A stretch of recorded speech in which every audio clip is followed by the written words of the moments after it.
Hey there, everybody. Welcome to our review of The Handmaid's Tale Season 4, Episode 8. This episode is called Testimony, and there is a lot to go through. I feel like this is like one of the most jam-packed episodes of just story stuff we've had all season. Yeah, it's really jam-packed. There was something for everyone. And I think it was a legitimately good episode of the show. I think there have been some this season that have just been sort of like, I don't know, but at least it was compelling. We saw a lot of different characters. I'm happy about that. And Elizabeth Moss, that testimony scene, 10 out of 10. That's her Emmy moment right there. Yeah. I know she's had others, but that was the one that's it. It locked it up. Yeah, we're going to talk a lot about that because there's just a lot to get into there. But before we do, why not hit that subscribe button? Because, I know we're getting closer to the end of this season. Yep. We don't want you guys to miss the remainder of our videos, and we're also getting pretty darn close to 50,000. And we have some other stuff that's going to be coming up. Bachelorette starting next week. I know going from Handmaid's Tale to Bachelorette, maybe you need something a little more light. We will be here doing that. I would more than understand that. So, okay, let's talk about that June scene for a moment, that testimony, because I don't always have the greatest cinematic eye, but did it feel to you like this was almost all done in one take? Yeah, it felt like that. It probably was. I mean, if they did do cuts, it was pretty seamless. It was done so well. The writing was so good. The acting so good. Like I said, 10 out of 10 for that scene. I think that clinched her the Emmy. How do you remember all those lines? Because that was like 4 or 5 minutes of her just standing there. I'm sure the camera was 6 inches from her face. Yeah, and because of everything that she said in that, and then we saw Fred get up and be like, our system works, we're having more babies, look at what's happening here. When we saw the Waterfords leaving to court, I guess the next day, or leaving the court then, or whatever was happening, and he looked outside and he was like, oh, of course, protesters. There's always protesters out here. When they walked out and everyone started cheering, I was like, okay, listen, I know that there are sycophants for everything. And I mean everything, including people who do terrible things. Absolutely. But the amount of people that were there, I would have liked to have seen at least one sign that explained what it was that Fred said that was so compelling over the stuff that June said. And I expected to be a small crowd of sort of sycophants, but not that big. I was kind of like, I don't know what it was he said that made such an impact on the people of Canada. Seriously, the only thing I really got from Fred, other than just my continued disdain for him, is just the idea that he violated the rules of the court. No surprise anyone. Fred is a jerk, but he's unruly. He's standing up. Yeah, and the other thing that was weird was all the real support for Serena, who said nothing, has done nothing. She's just pregnant in the court. And actually, one of you guys brought up in the comments something very interesting, which is the idea that Serena did get pregnant, and if they go back to Gilead, is she now going to end up just becoming a handmaid? Which would make sense in a lot of ways. Fred has betrayed her numerous times. He has no problem, like June said, having her finger cut off. Doesn't blink. It's all okay. It's all part of the process. If the process said, oh, your wife can get pregnant, well, we need more handmaids. We need more people that can become pregnant after she has this baby. We're taking your wife. He'd be like, all right, if that's the process. So, I mean, could we see that happening? It feels like that could go in that way. Yeah, and it feels like Serena, as manipulative as she may be, and we've gone through a lot of this, I don't know why she hasn't thought about this possibility yet. It seems like maybe that's where we're going, but I would be, while I'm sitting awaiting this pre-trial or trial or whatever this is, I would have thought through, oh no, this can happen, that can happen. Fred is a jerk. Fred will just sell me out the moment he can. For sure. And they could easily give him another wife and take that baby from her and give it to Fred and whoever his new wife is. There is no love lost between these two. He will sell her. Yes. Here's the part of the protester scene that I found a little bit surprising, was just that I'm surprised there weren't more, like, counter-protesters to the protesters. Yeah. Because, you know, I like to live in a world where I believe these protesters' support for Serena and Fred is a little extreme, so Yeah. I would think there'd be people out there, like, fighting them, like, hitting them with their own signs, yelling back and forth. Yeah, I agree. That was also missing from this equation. I'm sure they just wanted to have that scene where they walked out and they both were like, oh, here we are before Fred sells me out. You know, that sort of idea that, oh, there are people that care about us. That crowd shouldn't have been that big. It just didn't make sense. Or they needed to give Fred a way more compelling speech than, hey, what we're doing works. Look at our birth rate. So, A-okay, what we're doing.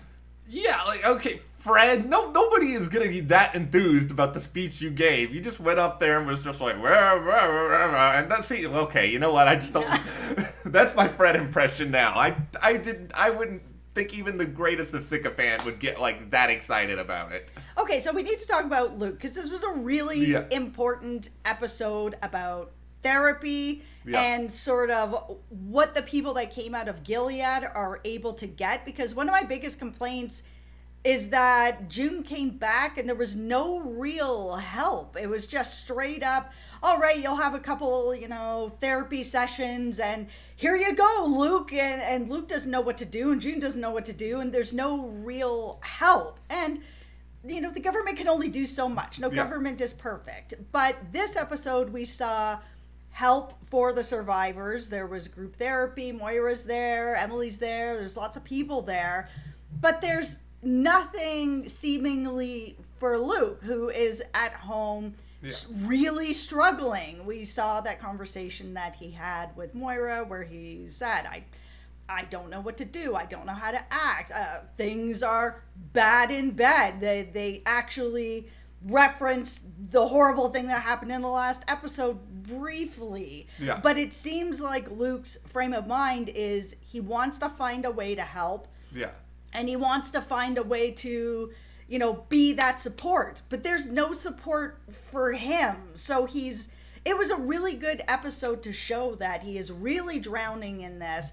He did decide to go to court, even though June asked him not to, because he feels that if he knows what's going on, he'll be able to help better. And later we saw that it's, okay, he has an understanding, but there's two people in this relationship and they both have to be there and they both have to be able to give to it for him to be able to move forward.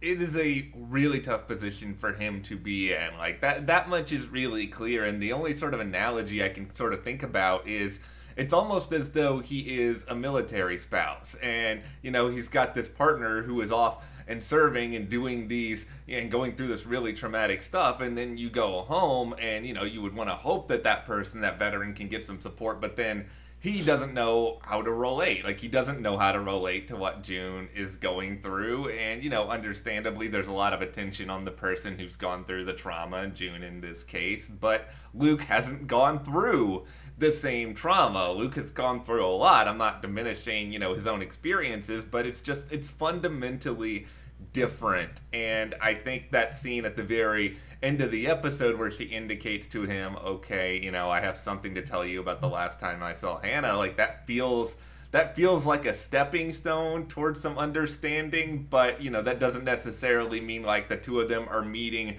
at the same spot in the bridge and embracing and being like, we fully know and get each other now. No, but it was good to see that something has worked for June, where she actually feels like it's time to open up a little bit.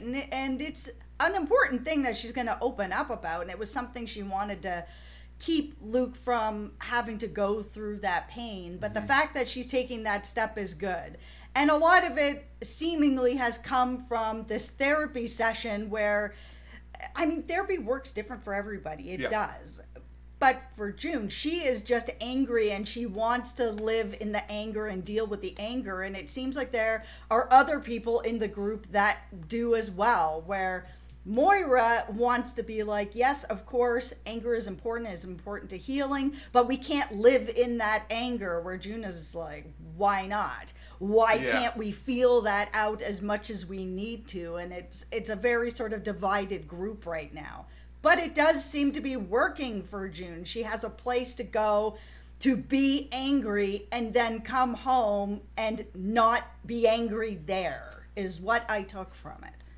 I feel for Moira. Like, Moira had a whole thing set up, and it's kind of just getting away from her. But yeah, June wants to be angry. Like, June wants to have a place that she can feel these things, and that's understandable. Everybody needs a venue to feel however they're gonna feel. It's just for what this was, I don't know exactly how this changes how everybody feels, how this changes their next actions. Maybe this is gonna be a motivating factor for June on some level if she does try to go and get Hannah back, that she has sort of this like unified force around them. But the scenes from this group therapy that obviously stick with me the most are here comes the aunt, and here comes everything with Emily's past, all this pain, and what ends up happening as a result of this. Yeah, it was a journey with this. I mean, we haven't seen a lot of the aunt training or what happens to them to force them, because it's all control and forcing people into stuff. So we have not ever actually seen what happens to the aunts. What, are they put through some sort of process that forces them into a situation where they know they have to like beat these handmaids or, put in these physical restraints or whatever she was calling it. Like, there's some sort of conditioning that's going on there. But now that seeing an aunt up in Canada and unable to deal with the guilt of what she has done, it's interesting to have sort of that idea that what do the aunts have to go through to get to that point that they are like this with other women. And this is sort of, I spoke a little bit about this before in our last review, of sort of that idea of women betraying women, and that this whole process in Gilead is, you have these three different groups all against each other, and they're all women, where all the men are together as one unified unit. The women are not like that. We have, sort of the Marthas over here, the aunts over here, and the handmaids here and the wives here. So there's all these groups of women that are just against each other. It is just, it's such a struggle, and it's also a situation where if you are, a former handmaid, you're gonna feel rage towards the aunts. Like, that's just inevitable when you consider some of the stuff that they do, and they simply cannot get past it. And it doesn't really matter what this woman is then saying now, or expressing remorse or expressing sorrow. And I just think these are prevailing emotions that are going to sort of define the rest of this season, at least. I don't think June is just going to do a 180 next week and be like, okay, now I'm here for, Moira's, peace and love and healing circle. I don't think that's where we're going here. No, and it seems like there's other women in this therapy group that are not there for that either, No. that hasn't been working. Even Moira and Emily had a conversation after Emily got to confront Aunt Irene and was like, I don't really feel better. Like, nothing feels good about this yet. And then we saw that Aunt Irene took her own life. And then they come back to the circle and Emily's like, I'm feeling better now, which is, of course, a very dark thing to say or think. But it turns out other women in this group feel the same way. Their minds have gone to a very dark place. Yeah, and it felt like that sort of opened the floodgate for them, that, I've been having these dark thoughts, but I haven't known that it was okay to express them here, because we were sort of led along this line of thinking that healing is important. But, like we said, sort of starting this off, everybody has different ways to heal. Like, that means different things to different people. All right, we got to talk about Aunt Lydia, because she's easily one of the most complex characters on this show. We just, they always want to give these little nuggets that she could possibly turn the corner, but she just can't. She's so indoctrinated into this system that she just feels like she's really doing right by people. So that scene where, you know, we've had everything that was going on in the therapy, where June was talking about, you know, why can't we just be angry and have a place to take out our anger? We then saw Commander Lawrence talking to Aunt Lydia, where she is taking out her anger on other aunts, on handmaids who have done nothing. Yeah. And he's kind of like, all right, clearly you need an outlet to be able to just get this out. Guess what? Janine's alive and we've got her. What a real good news, bad news situation, because I love Janine, probably my favorite character on the show. I was so excited that it's like, oh wait, she's captured, and now she's going to be subjected to, like, come on, guys, can't you just give Janine something? If Janine does not kill Aunt Lydia, I will not be satisfied. There has to be some comeuppance for Aunt Lydia, and it needs to come from the hands of Janine, not June, Janine. Like, she just, you know, begged to be like, please don't put me back as a handmaid. Please, please, please. Of course she's going to be put back in again. Aunt Lydia doesn't have that choice. There was a moment where she said, I would rather die than go back into service, where I thought Aunt Lydia might get up and actually kill Janine and give her sort of this peace. And I say it like this because Janine does not deserve to die. Janine deserves to be the one to take out Aunt Lydia. But there was a moment where I thought that Aunt Lydia was like, oh, my hands are tied. What can I do to give this girl peace? I think she thought about it. Like, I think there's enough there that it crossed her mind on some level. But, you know, like you said, she's been indoctrinated into this. I think she has a quote-unquote role that she is trying to fill. It's just that embrace between the two of them. It's just like, that's so horrible. Aunt Lydia, boo! That's all I can do right now is just boo at you from afar. I was really hoping to see Janine off with, like, you know, the Nighthawks are doing whatever, we're part of a resistance, the Mayday, whoever, leading some sort of a resistance. My hope is that now that they've brought Janine back into the fold in Gilead, that we are going to see more of Gilead, but now we're going to see Janine sort of leading the resistance. And because Aunt Lydia cares for her really deeply, at least that's the way that it comes across, she thinks that Janine cares about her, which is something that she's been missing living in this life, that Janine will be able to kind of start to get stuff together again.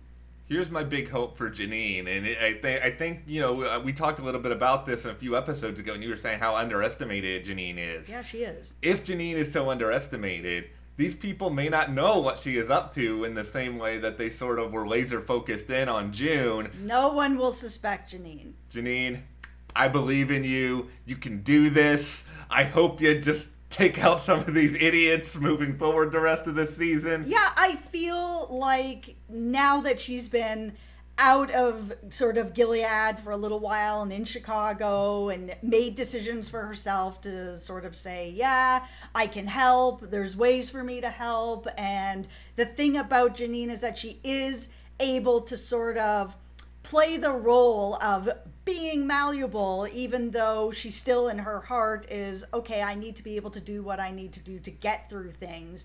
Now that she's been out there and gotten even more of that confirmation of, yeah, I can do this and I will continue to do this, that's why that hug when you saw Janine, it was like, I think Janine is fully Janine going back into this, and that she's going to find a way to turn this around.